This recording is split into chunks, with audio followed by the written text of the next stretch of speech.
थोड़ा बढ़ा दें।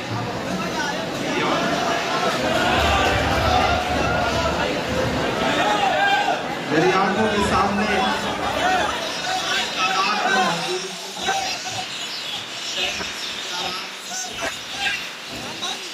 चित्र कॉलेज के तमाम स्टूडेंट्स इधर साथियों से गुजारिश है थोड़ा सा और यहाँ से पहले आपके प्रिंसिपल खालिद अमीर साहब मेरा ख्याल है कई सालों से इस कोशिश में थे कि मैं इस कॉलेज के किसी मुशायरे में तशरीफ लाऊं। फिर किस्मत ने ऐसी पलटी खाई कि मैं सियासत में चला गया और जब मेंबर ऑफ पार्लियामेंट बना तब से सेमिनार या किसी कल्चरल प्रोग्राम का हिस्सा बनने के लिए एमएच इंटर कॉलेज के किसी प्रोग्राम में आऊं मैं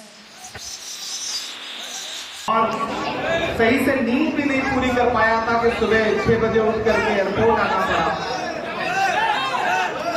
गाजीपुर में अभी थोड़ी देर में सब व्यवस्था ठीक हो जाएगी, चुप रहो आप, हो जाएगी।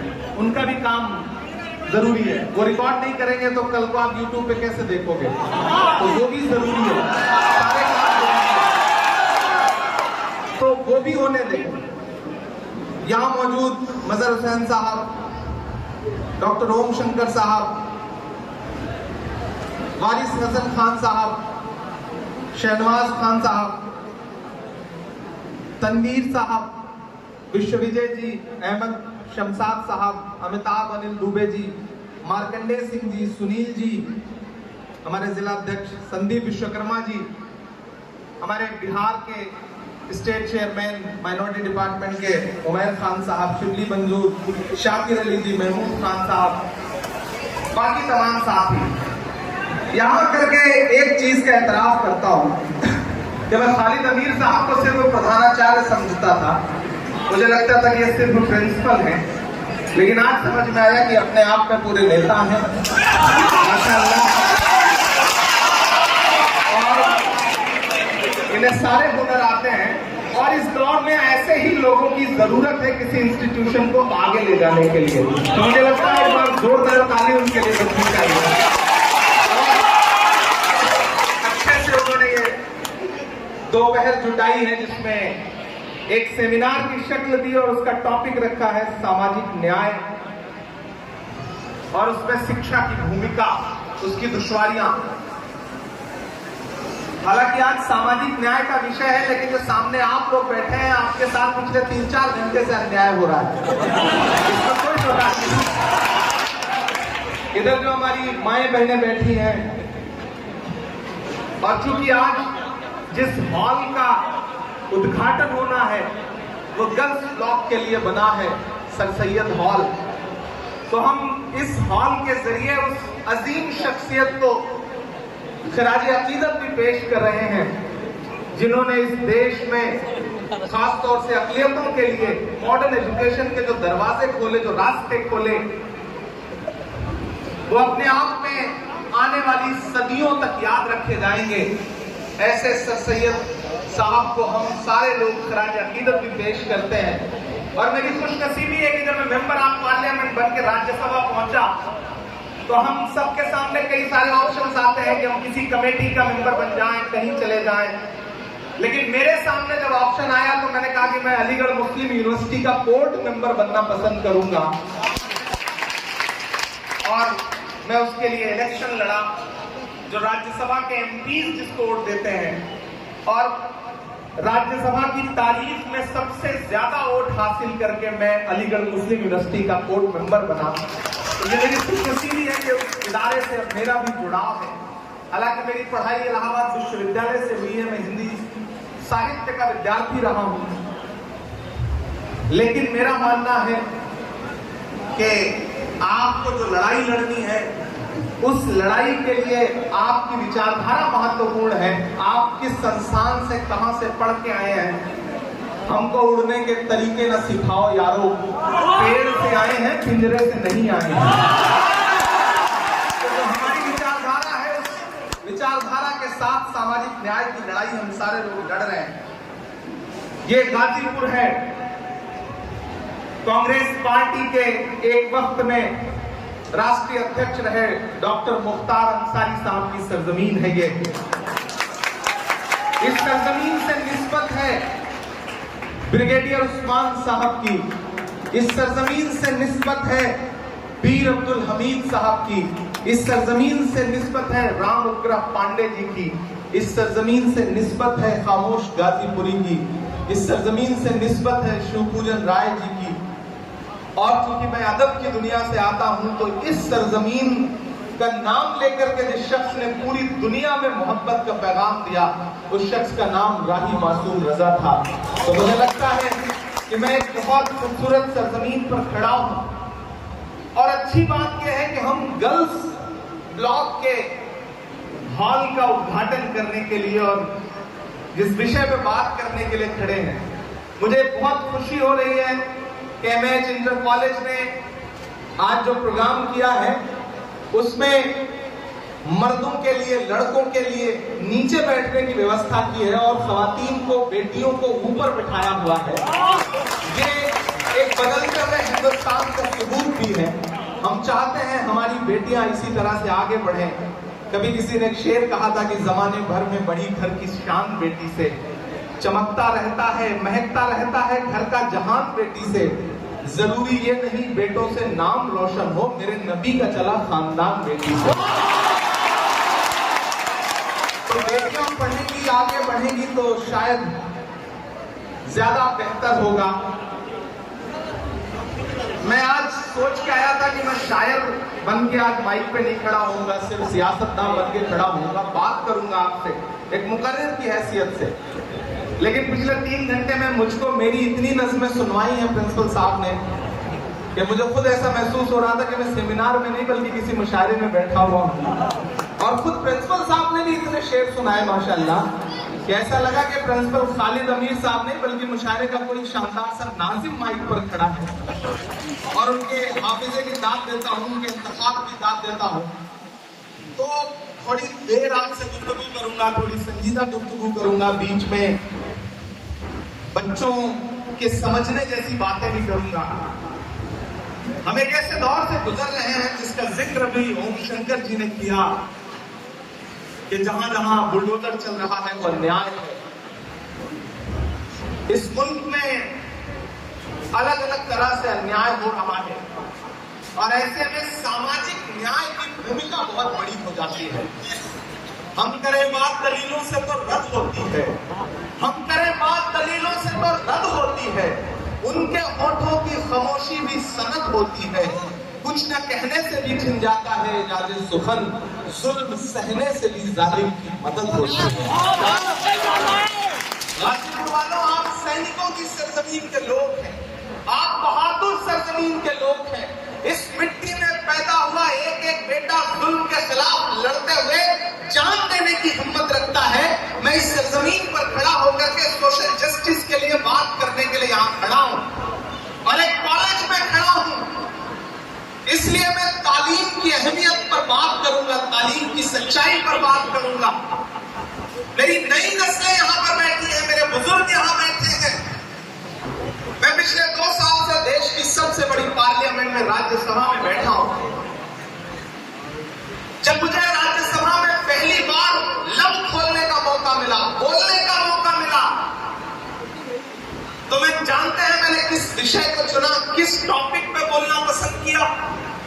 मैंने इलाहाबाद यूनिवर्सिटी की फीस वृद्धि के खिलाफ बोला, मैंने अलीगढ़ मुस्लिम यूनिवर्सिटी में हुए जुल्म के खिलाफ बोला, मैंने जामिया यूनिवर्सिटी की लाइब्रेरी में बरसाई गई लाठियों के खिलाफ बोला, मैंने जेएनयू से गायब हुए नजीब की मां के आंसुओं को आवाज दी। मैंने पार्लियामेंट में सबसे पहले जब अपनी जबान खोली, बोलने का मुझे मौका मिला, तो मैंने तालीम और तालीमी इदारों के बारे में बात की। आप समझ सकते हैं कि मेरी फिक्र क्या है, मेरी सोच क्या है। मैं बहुत दिल से यहाँ एक बात का एतराफ करता हूं कि आज जिस जुल्म के आप शिकार हैं, उस जुल्म में बहुत बड़ा हाथ आपके अशिक्षित होने का, आप पढ़ना नहीं चाहते। हमें लगता है कि कोई एक रहनुमा आएगा, कोई एक हीरो आएगा, हमारी सारी समस्याएं खत्म कर देगा। नहीं,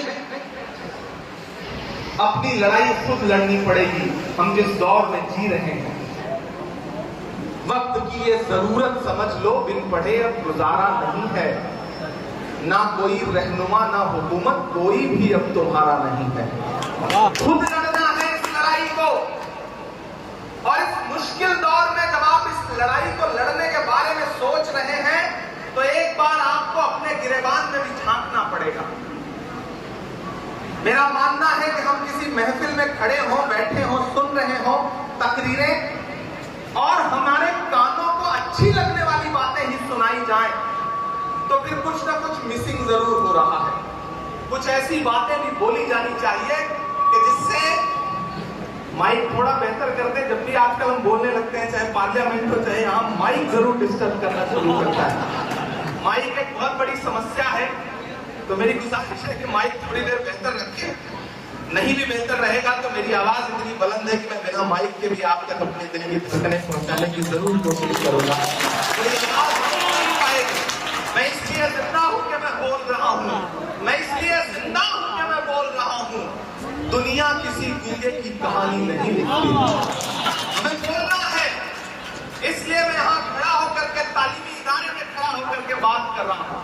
क्योंकि खुदा ने मुझे शायरी का लहजा दिया है, तो मैं उस लहजे में भी बात करूंगा और तकरीर की शक्ल में भी अपनी बात रखूंगा।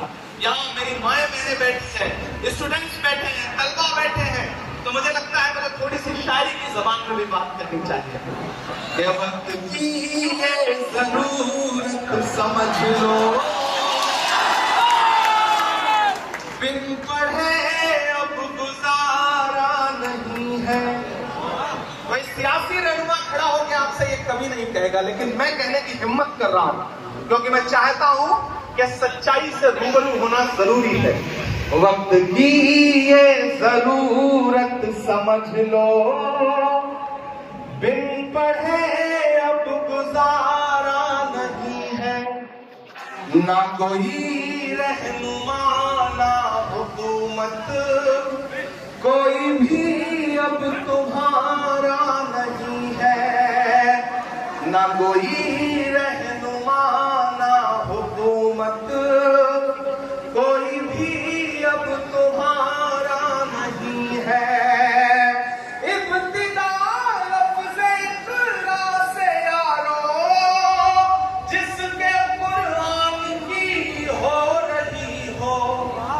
इब्तिदा लफ्ज़े इक़रा से यारो, जिसके कुरान की हो रही हो। कौम ऐसी भी रह जाए जाहिल, ये खुदा को गवारा नहीं है।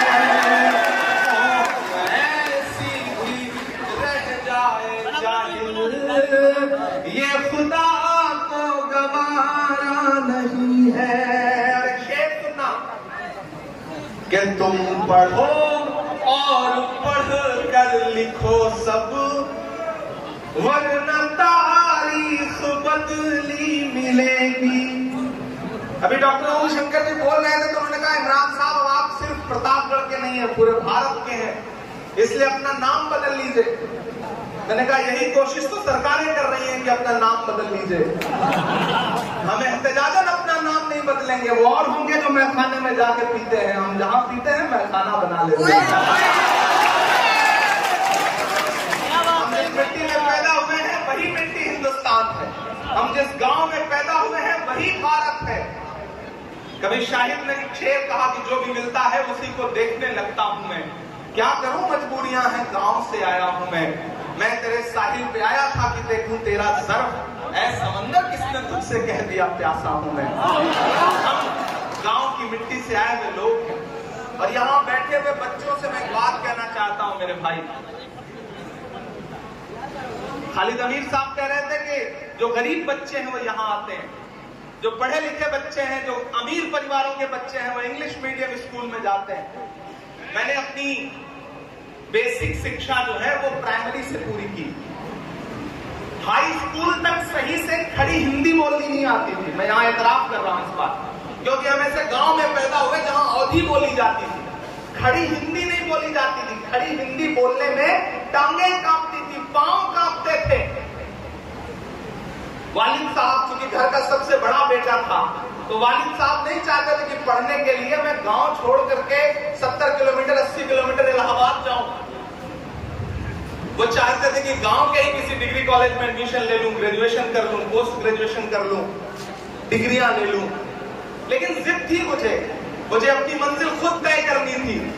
वालिद साहब की मर्जी से हट के, उनको नाराज करके इलाहाबाद यूनिवर्सिटी का एंट्रेंस दिया, एडमिशन लिया।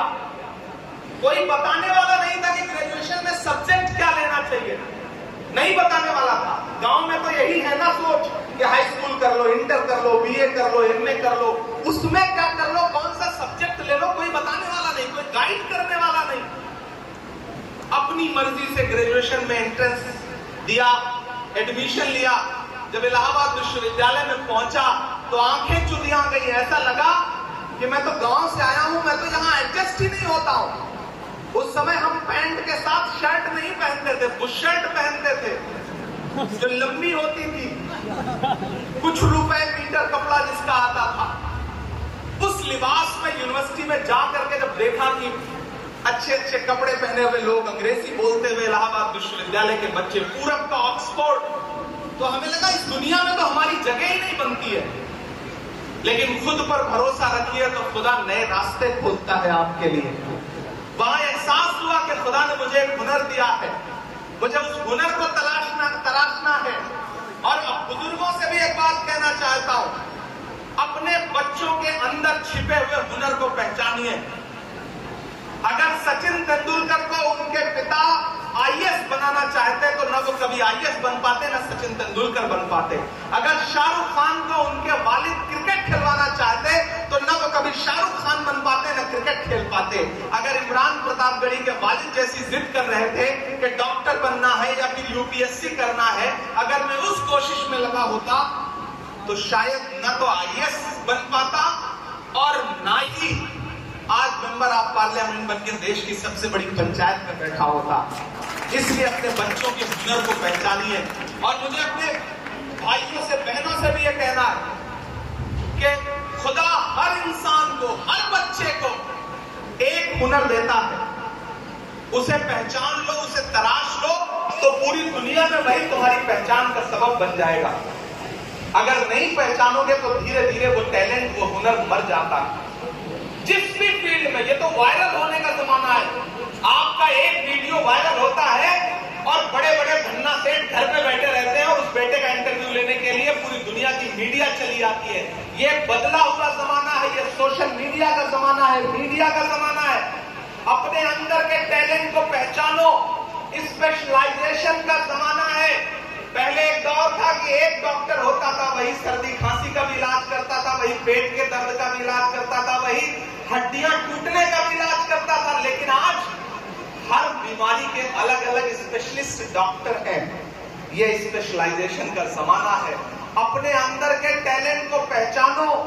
और ये जो चारों तरफ सामाजिक तौर पे अन्याय हो रहा है और आपको लग रहा है कि इस सामाजिक अन्याय के दौर में आप कहां खड़े हैं, तो मैं आपसे ये कहना चाहता हूं। अभी मैं एक चैनल को इंटरव्यू दे रहा था तो मुझसे कहा गया कि इमरान साहब, अकलियतों के घरों के सामने बुलडोजर खड़े हैं, ट्रेनों में उनको लिंच करने की कोशिशें की जा रही हैं, आप क्या कहेंगे, आप कैसा हिंदुस्तान देखते हैं? तब मैंने उनसे एक बात कही थी कि मैं आने वाले 10 सालों बाद एक ऐसा हिंदुस्तान देखता हूं जो इतना खूबसूरत होगा, इतना खूबसूरत होगा कि हर मजलूम अपने हक के लिए अपनी सदाएं खुद बुलंद करेगा। क्योंकि ये दौर ऐसा दौर है जो इंसानों को सिखा रहा है कि जीना कैसे है, इस समाज में बने कैसे रहना है। आपके खिलाफ जो सरकारी साजिशें हैं, समाजी साजिशें हैं, उन्होंने एक काम अच्छा किया है और वो ये किया है कि कन्याकुमारी से कश्मीर तक डंडा लेकर भैंस चराने वाला आम मुसलमान भी ये मान चुका है कि अगर इस मुल्क में जिंदा रहना है तो अपने बच्चों को पढ़ाना पड़ेगा। ये एहसास जागा है आपके अंदर, इस एहसास को बुलंद करिए।